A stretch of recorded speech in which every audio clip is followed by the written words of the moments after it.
saya akan menjelaskan teori yang berkaitan dengan dasar filsafat mazhab klasik. Kaum klasik adalah orang-orang yang percaya akan kemampuan sistem ekonomi yang liberal, atau sistem laissez-faire, atau sistem di mana setiap orang betul-betul bebas untuk melakukan kegiatan ekonomi apapun, atau dalam batas-batas hukum yang berlaku, bisa mencapai kesejahteraan masyarakat secara otomatis. Teori ekonomi klasik dipelopori oleh Adam Smith, itu pada tahun 1776. Sistem bebas berusaha di mana campur tangan pemerintah adalah minimal sehingga bisa meninjau dicapainya. Yang pertama, tingkat kegiatan ekonomi nasional yang optimal atau full employment level of activity. Yang kedua, alokasi sumber-sumber alam dalam faktor-faktor produksi lain di antara berbagai macam kegiatan ekonomi secara efisien. Berikut esensi dari teori makro klasik adalah bahwa suatu perekonomian laissez-faire mempunyai kemampuan untuk menghasilkan tingkat kegiatan GDP yang full employment-nya secara otomatis. Pada suatu waktu tertentu, GDP mungkin berada di bawah atau di atas tingkat full employment, tetapi kemudian akan segera kembali ke tingkat full employment.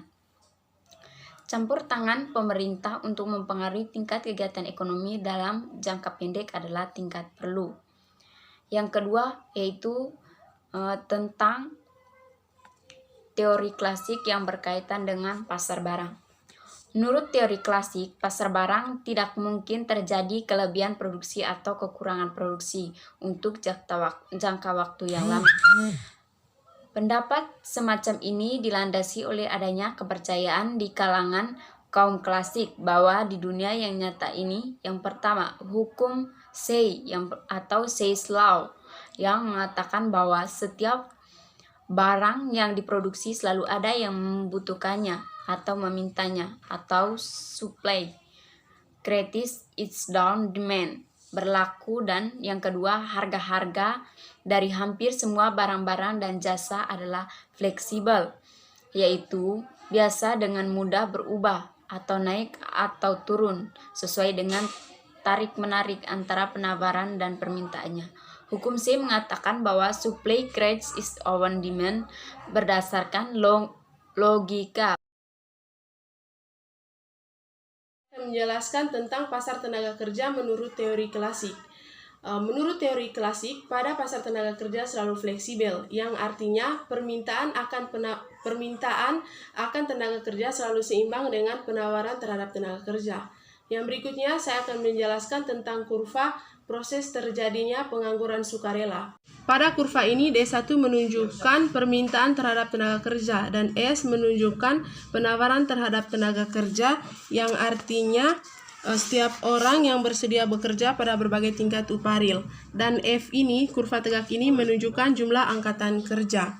Pada posisi ini, perekonomian kita berada pada posisi full employment, di mana seluruh angkatan kerja yang bersedia bekerja dapat bekerja. Kalau pada suatu waktu produsen mengurangi produksinya, misalnya karena barang-barangnya banyak yang belum laku, maka kurva permintaan akan tenaga kerja akan bergeser dari D1 ke D2, dan juga tingkat upah yang berlaku turun dari W1 ke W2, dan jumlah orang yang bekerja juga akan turun atau bergeser ke kiri dari NF ke NU. Menurut definisi kita, NF dikurangi NU adalah jumlah orang yang tidak bekerja. Tetapi NF dikurang NU, orang yang tidak bekerja ini bukan penganggur yang tidak sukarela. Mereka menganggur karena mereka tidak mau bekerja pada upah yang baru ini atau W2, sehingga mereka menganggur secara sukarela. Baik, saya akan menjelaskan tentang pasar uang menurut kaum klasik. Kaum klasik memiliki suatu teori yang terkenal, yaitu teori kuantitas. Teori kuantitas mengatakan bahwa masyarakat memerlukan uang untuk melakukan kegiatan transaksi tukar-menukar mereka, misalnya kegiatan jual-beli barang dan jasa. Kaum klasik, karena uang tidak bisa menghasilkan apa-apa kecuali untuk mempermudah transaksi, maka jumlah uang yang diminta oleh masyarakat sesuai dengan apa yang mereka butuhkan. Maka semakin tinggi jumlah transaksi yang dilakukan, maka semakin banyak juga jumlah uang yang dibutuhkan oleh masyarakat. Menurut kaum klasik, volume transaksi ini tergantung pada dua hal, yaitu volume produksi barang dan jasa yang dihasilkan oleh masyarakat dan tingkat harga umum.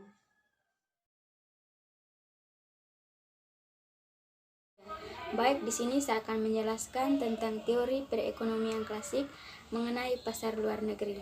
Esensi teori klasik di sektor luar negeri adalah suatu perekonomian nasional yang tidak perlu merepotkan diri untuk menyeimbangkan neraca perdagangan, asal saja pemerintahnya mau melaksanakan sistem pembayaran luar negeri. Sistem pembayaran luar negeri tersebut yaitu yang pertama, sistem standar emas. Sistem standar emas adalah sistem yang dimana uang dalam negeri dijamin penuh dengan emas. Yang kedua, standar kurs dan devisa yang fleksibel. Standar kurs dan devisa yang fleksibel adalah menggunakan uang kertas yang tidak dijamin dengan emas, seperti rupiah sekarang ini, akan tetapi juga menggunakan sistem kurs devisa yang mengambang.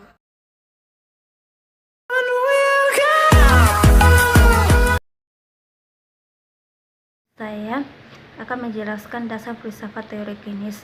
Teori Keynes adalah teori perekonomian yang didasarkan pada ide Inggris pada abad 20 oleh John Maynard Keynes, yang mengatakan bahwa tren ekonomi makro dapat mempengaruhi individu ekonomi makro. Dalam menghadapi masalah perekonomian yang begitu hebat, kaum sosialis negara-negara barat mengatakan bahwa kesalahan terbesar terletak pada sistem perekonomian, yaitu sistem liberalisme dan kapitalisme.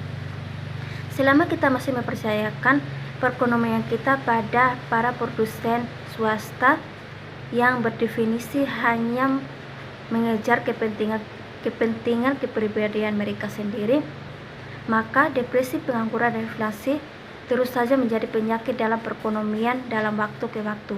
Sehingga inti dari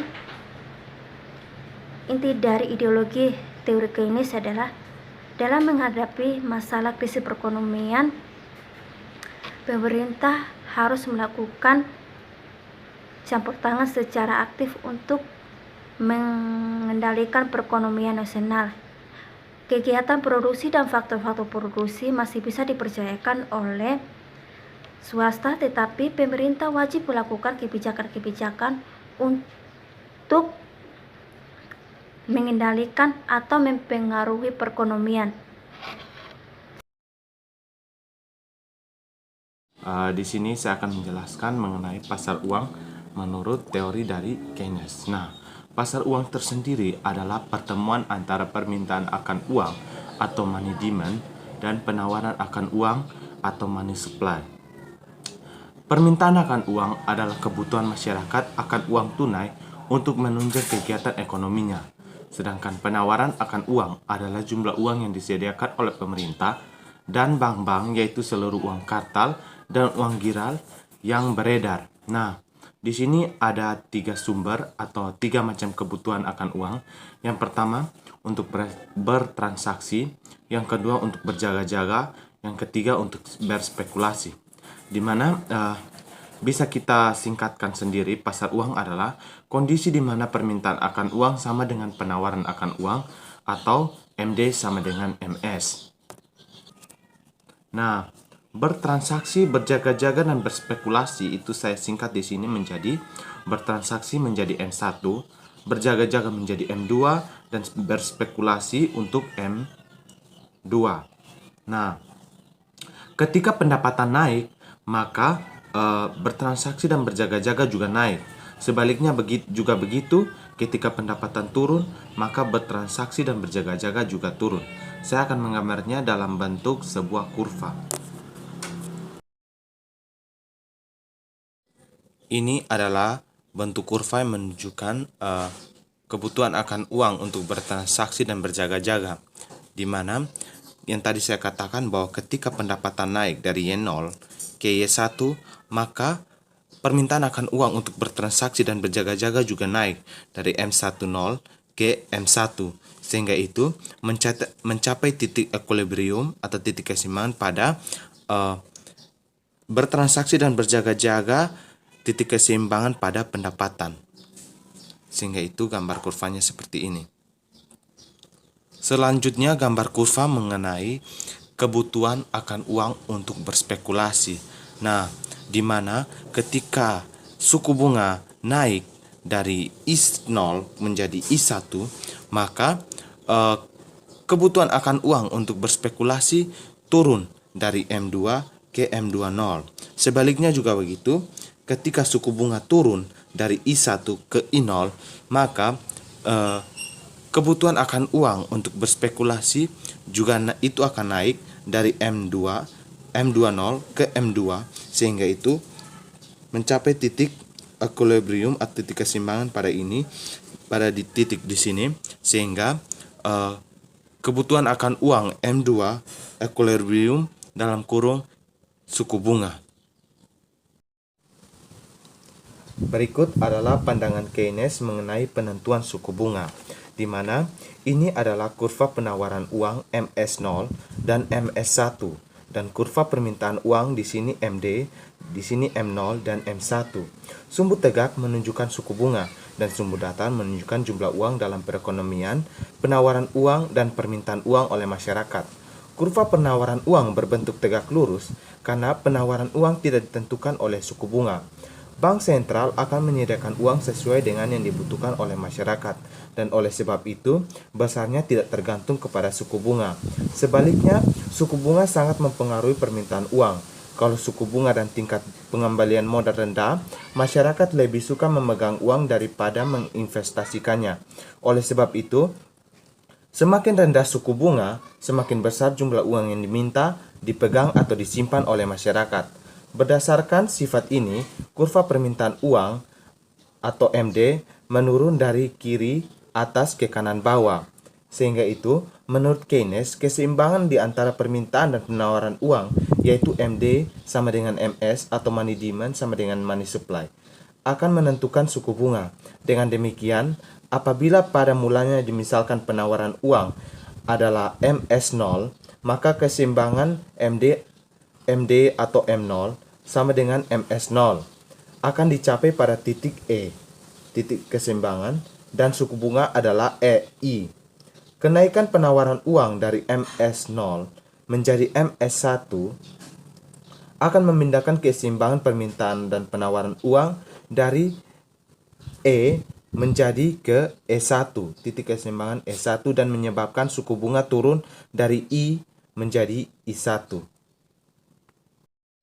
Ini adalah bentuk kurva yang menunjukkan kebutuhan akan uang untuk bertransaksi dan berjaga-jaga, di mana yang tadi saya katakan bahwa ketika pendapatan naik dari Y0 ke Y1, maka permintaan akan uang untuk bertransaksi dan berjaga-jaga juga naik dari M10 ke M1, sehingga itu mencapai titik equilibrium atau titik keseimbangan pada bertransaksi dan berjaga-jaga, titik keseimbangan pada pendapatan. Sehingga itu gambar kurvanya seperti ini. Selanjutnya gambar kurva mengenai kebutuhan akan uang untuk berspekulasi. Nah, di mana ketika suku bunga naik dari I0 menjadi I1, maka kebutuhan akan uang untuk berspekulasi turun dari M2 ke M20. Sebaliknya juga begitu, ketika suku bunga turun dari I1 ke I0, maka kebutuhan akan uang untuk berspekulasi juga itu akan naik dari M20 ke M2, sehingga itu mencapai titik equilibrium atau titik keseimbangan pada di titik di sini, sehingga kebutuhan akan uang M2 equilibrium dalam kurung suku bunga. Berikut adalah pandangan Keynes mengenai penentuan suku bunga, di mana ini adalah kurva penawaran uang MS0 dan MS1, dan kurva permintaan uang di sini MD, di sini M0 dan M1. Sumbu tegak menunjukkan suku bunga dan sumbu datar menunjukkan jumlah uang dalam perekonomian, penawaran uang dan permintaan uang oleh masyarakat. Kurva penawaran uang berbentuk tegak lurus karena penawaran uang tidak ditentukan oleh suku bunga. Bank sentral akan menyediakan uang sesuai dengan yang dibutuhkan oleh masyarakat, dan oleh sebab itu, besarnya tidak tergantung kepada suku bunga. Sebaliknya, suku bunga sangat mempengaruhi permintaan uang. Kalau suku bunga dan tingkat pengembalian modal rendah, masyarakat lebih suka memegang uang daripada menginvestasikannya. Oleh sebab itu, semakin rendah suku bunga, semakin besar jumlah uang yang diminta, dipegang atau disimpan oleh masyarakat. Berdasarkan sifat ini, kurva permintaan uang atau MD menurun dari kiri atas ke kanan bawah. Sehingga itu, menurut Keynes, keseimbangan di antara permintaan dan penawaran uang, yaitu MD sama dengan MS atau money demand sama dengan money supply, akan menentukan suku bunga. Dengan demikian, apabila pada mulanya dimisalkan penawaran uang adalah MS0, maka keseimbangan MD atau M0 sama dengan MS0 akan dicapai pada titik E, titik keseimbangan, dan suku bunga adalah EI. Kenaikan penawaran uang dari MS0 menjadi MS1 akan memindahkan keseimbangan permintaan dan penawaran uang dari E menjadi ke E1, titik keseimbangan E1, dan menyebabkan suku bunga turun dari I menjadi I1.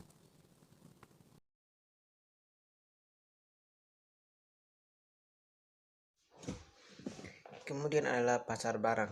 Pasar barang di sini memiliki perbedaan antara teori Keynes dan teori klasik. Perbedaannya adalah terletak pada hukum C yang mengatakan bahwa permintaan sama dengan penawaran, yang akan mengakibatkan tidak terjadi kelebihan atau kekurangan pada permintaan atau penawaran.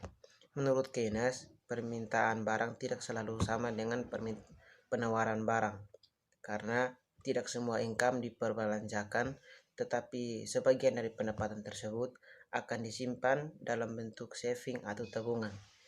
Tabungan tidak akan menambah efektivitas terhadap barang dan jasa kalau tidak segera diinvestasikan, sehingga akan terjadi kelebihan stok barang atau kelebihan barang produksi. Apa akibat dari ketidakseimbangan permintaan dan penawaran terhadap perekonomian negara? Ada dua akibat yang terjadi. Yang pertama adalah para produsen akan mengurangi jumlah produksi mereka pada tahun berikutnya atau periode berikutnya. Artinya output atau GDP akan berkurang pada tahun berikutnya. Bila output berkurang, maka dampaknya akan sangat serius terhadap variabel makro, karena income, lapangan kerja, konsumsi, investasi, dan seterusnya akan menurun. Yang kedua adalah akibat dari turunnya GDP dan income, maka harga-harga akan turun karena turunnya permintaan akibat penurunan income. Apabila harga-harga atau seperti harga barang dan harga tenaga kerja tidak akan kaku tetapi fleksibel dan turun sebanding dengan penurunan income, seperti yang diasumsikan oleh teori klasik, maka keadaan downturn ini tidak akan berlangsung lama karena harga yang turun akan kembali mendorong naiknya permintaan. Naiknya permintaan akan mendorong produsen kembali menggenjot produksi mereka, dan keadaan terpuruk mereka akan segera kembali terkoreksi. Pabrik dan industri tidak akan tutup sehingga para buruh tidak banyak yang kena PHK. Berbeda dengan teori klasik yang mengasumsikan harga-harga fleksibel, kenyataannya menurut Keynes harga-harga adalah tidak fleksibel tetapi kaku atau rigid, tidak mau turun. Akibatnya permintaan akan turun dan produksi tidak akan naik, sehingga ekonomi akan terjebak pada resesi dan depresi.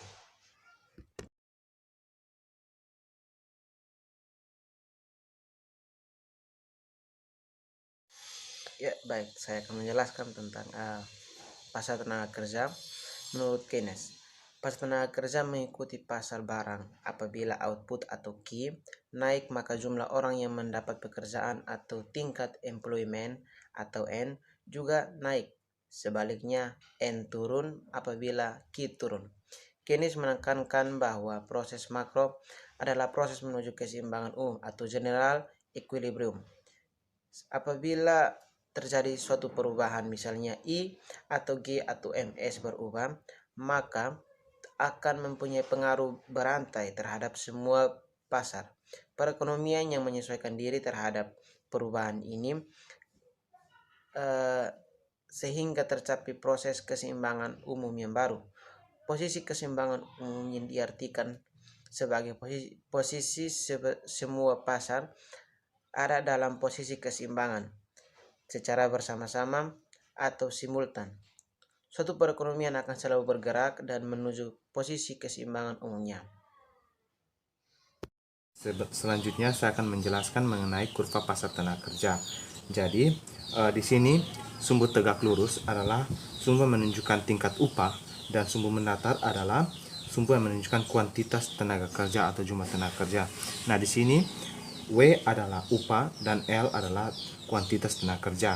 Jadi equilibrium upah W0 ditentukan oleh tercapainya keseimbangan antara permintaan dan penawaran tenaga kerja titik E, di mana equilibrium kuantitas tenaga kerja adalah L0.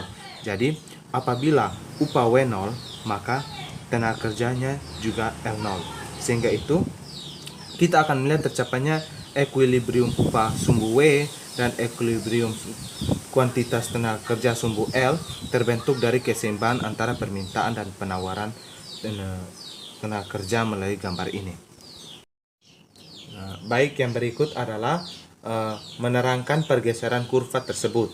Nah, pada posisi awal keseimbangan tercapai pada titik E, di mana equilibrium upah sebesar W2 dan equilibrium kuantitas tenaga kerja sebesar L1.